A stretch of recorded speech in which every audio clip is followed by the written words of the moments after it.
everyone, welcome to Storytime. I am your Storytime reader, Ms Nikki. Today's read aloud is titled Ho'oinani, Hula Warrior. This book is based on an inspiring true story. It introduces us to a very talented young girl named Ho'oinani Kamai who lives in Hawaii. Ho'oinani doesn't see herself as a girl or a boy. In our previous read aloud titled, It Feels Good to Be Yourself, a book about gender identity, I explained the word non-binary. Do you remember? Yes, non-binary is a helpful word that describes a person who does not feel exactly like a girl or a boy. That person may exist in the middle, like Ho'oinani, or maybe outside of those categories. The possibilities are endless. So the story is about a non-binary child who dreams about leading the boys' only hula group at her school. But can a girl lead a traditional all-boy hula group? Let's read and find out. Ho'oinani, Hula Warrior, written by Heather Gale and illustrated by Mika Song.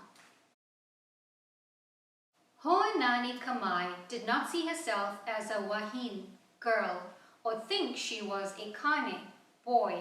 She preferred just Ho'oinani. She is who she is, her mother said. She does what she wants, her father said. But her sister Kana wished Ho'oinani did not sing songs so loud or play ukulele faster and better than every kane at school. One morning, Ho'oinani's teacher Kumuhina made an announcement. This year, they would bring a Hawaiian custom back to the community. Our high school kane will perform a traditional hula chant, she said. Closing her eyes, Ho'oinani could almost smell smoke from the driftwood fire. Hear feet stomp, stomp, stomping, see fingers tap, tap, tapping, and palms pitter, pat, patting.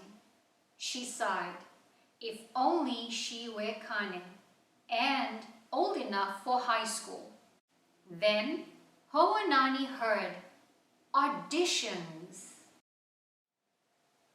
Ho'oinani could not wait to tell her family. There'll be 3 tests, she said, and Kumuhina thinks I should try out. Her father, mother, and brothers were not surprised. Kana rolled her eyes. Really? Ho'oinani wanted to say she could not believe it either, but before she could speak, her sister changed the subject. The next day, Ho'oinani jogged to the gym. She peered inside. Strolling down the line, Kumuhina inspected each kane's stance. On her command, their arms rose, bending at the elbows. When Kumuhina pushed down hard to measure warrior strength, Ho'oinani's breath quickened. She should be with them. Her mind made up, she strode inside. One by one, their faces changed. A wahine? A wahine? Not a wahine. Last in line, Ho'oinani lifted her arms. As Kumuhina pushed down, she held her place. Strong, sure, and steady. Ho'oinani could not stop grinning when she told her family she passed. Kana frowned. How embarrassing! Her words made Ho'oinani's chin tremble. She wanted to ask Kana if they could ride bikes again, like they used to, but before she could speak, her sister had turned away. Memorizing the Hawaiian song of story took patience and practice. Ho'oinani did not stop until Hawaii's History was part of her, in dreams by night and thoughts by day. Hands dragging across her face, arms reaching for the sky, as Hoʻoinani called the sun, the moon, the stars, she held her place, strong, sure, and steady. Finally, it was time to choose a leader. Hoʻoinani's stomach twisted in nervous knots. One kane, another, and then another stepped forward. Hoʻoinani studied them. Who was nervous or worried? Who stood tall or slouched? Who stayed focused and who squirmed? Then her turn. Faces swam in front of Hoʻoinani as she called for attention. "Oh, eh, oh!" She paused. Would they follow her? No time to think. Words pushed against her lips and the chant tumbled out. "Ai kamu mukeke," sweeping her warriors into a tidal wave of voices until Hoʻoinani called the end. "Hai ala e o ai." Silence hung in the air. When Hoʻoinani saw complete awe and true acceptance, she held her place, strong, sure, and steady. She was their leader. Later, Kumahina beckoned her over. Her teacher spoke with respect and honesty. She said some might not appreciate a wahine leading their sons up on stage. They might create a fuss. Hoʻoinani knew she could not quit now. She had earned this position. She thought of her sister and looked up at Kumahina. If someone wants to leave, she said, that is their problem. That evening, Hoʻoinani could not wait to tell her family she had been chosen as the leader of the Kane Hula troupe. Her parents and brothers were proud, but Kana wasn't. "Why do you always have to reject wahine things?" Kana said. "Just because I feel more Kane doesn't mean I'm not wahine. I'm in the middle. Why can't you let me be me?" Before Kana could speak, Hoʻoinani left the table. At last, the day of the show arrived. People lined up, tickets in hand. Chatter overflowed the hall. Lights dimmed. Hoʻoinani wanted to feel strong, sure, and steady, but she was nervous. What if she wasn't Kane enough? If people protested, what would she do? From behind the curtain, a voice boomed.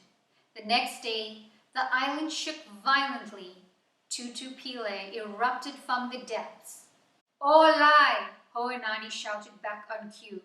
Ready or not, it was time. And to the beat of drums, the thud of heels, the clack of sticks, she toe-heel stomped across the stage. Hoʻoinani faced the crowd. Her skin prickled. She felt their curiosity stir the darkness, but she held her place, strong, sure, and steady. "Ai kamu mukeke." Her voice thundered. The crowd gasped with appreciation and roared with approval. One person stood. Hoʻoinani caught her breath. "Kana?" Hoʻoinani had found her place, not as a wahine, not as a Kane, but as a hula warrior. The end. Such a beautiful story celebrating Hawaiian culture, love, acceptance, and respect.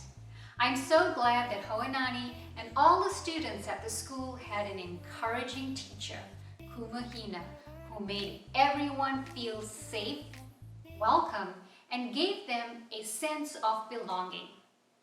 I am sharing a link to the documentary, A Place in the Middle, which this book is based on. So please click on the link aplaceinthemiddle.org to watch Ho'oinani's powerful performance and meet all the real-life characters from the book. If you love music, you are in for a treat because Ho'oinani plays a mean ukulele. I think you are going to love this documentary as much as I do.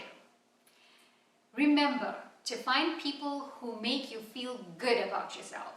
Surround yourself with people who are rooting for you, who are cheering you on, and lift you higher. Thank you for tuning in. Until next time, take care of yourself and each other.